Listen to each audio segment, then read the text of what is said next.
দিনটা ছিল শনিবার, আর শনিবার মানেই আমাদের বাড়িতে হয় নিরামিষ।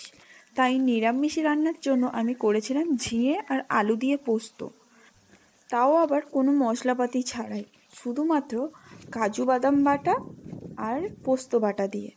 তার জন্য প্রথমে আমি ঝিঙেগুলোকে খুব সুন্দর করে কেটে নিয়েছিলাম। আমি একটু বসে বসে আবার ডিজাইন করেও কেটেছিলাম, আপনারা নর্মালভাবেই কেটে নেবেন। আর আলুটাকে ছাড়িয়ে দিয়েছিলাম অল্প পরিমাণে আলু, ভালো করে কেটে নিয়ে তারপরে ধুয়ে নিয়েছি।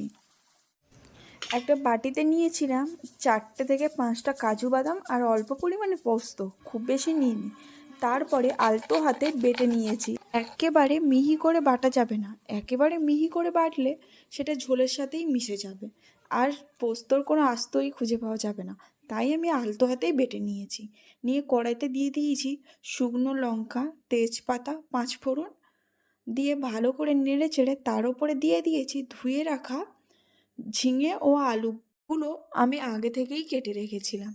তারপর ভালো করে নেড়ে চেড়ে দিয়ে দেবো ঢাকা। প্রথমেই লবণ দেওয়া যাবে না, প্রথমে লবণ দিলে ঝিঙে থেকে জল বেরিয়ে অনেকটা ঝোল বেরিয়ে যাবে। এটাকে ভালো করে ভাজা ভাজা হওয়ার জন্য প্রথমেই আমি নেড়ে চেড়ে ঢাকা দিয়ে দেবো। তারপরে ঢাকনা খুলিয়েছি পরিমাণ মতো লবণ, এবং যেহেতু আমি শুকনো লঙ্কা দিয়েছিলাম তাই জন্য বেশি পরিমাণ আর লঙ্কার গুঁড়ো দিলাম না, সামান্য পরিমাণেই লঙ্কার গুঁড়ো দিয়েছিলাম। আর দিয়েছি পরিমাণ মতো হলুদ, দিয়ে দিয়েছিলাম ঢাকা। ঢাকা খুলে যখন দেখলাম যে ভেতর থেকে জল বেরিয়ে শুকিয়ে গিয়েছে এবং হলুদ ও লঙ্কার গ্যাসটা চলে গিয়েছে, তখন ভালো করে নেড়ে চেড়ে নিয়ে দিয়ে দেবো পরিমাণ মতো জল। সামান্য পরিমাণ যেহেতু ঝোল রাখবো তাই অল্প পরিমাণেই জল দিয়েছিলাম।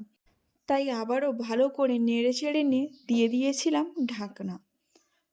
ঢাকনা খুলে যখন দেখলাম যে আমি যতটা পরিমাণ ঝোল রাখবো ঠিক ততটা পরিমাণেই ঝোল হয়ে গিয়েছে, তখন আমি দিয়ে দিয়েছি কাজু বাদামের বাটা এবং পোস্তর বাটা, দিয়ে ভালো করে ঢাকনা খুলে রেখে নেড়ে চেড়ে নিয়ে দিয়ে দিয়েছিলাম চিনি। আমাদের বাড়িতে যেহেতু চিনি খায় না তাই আমি দিয়েছি বাতাসা, আপনারা চিনি দেবেন। দিয়ে নামিয়ে নিয়ে ওপর থেকে অল্প পরিমাণ ঘি ছড়িয়ে দিলেই তৈরি হয়ে যাবে কোনো মশলা ছাড়া ঝিঙে পোস্ত। ভালো লাগলে চ্যানেলটি অবশ্যই সাবস্ক্রাইব করবেন।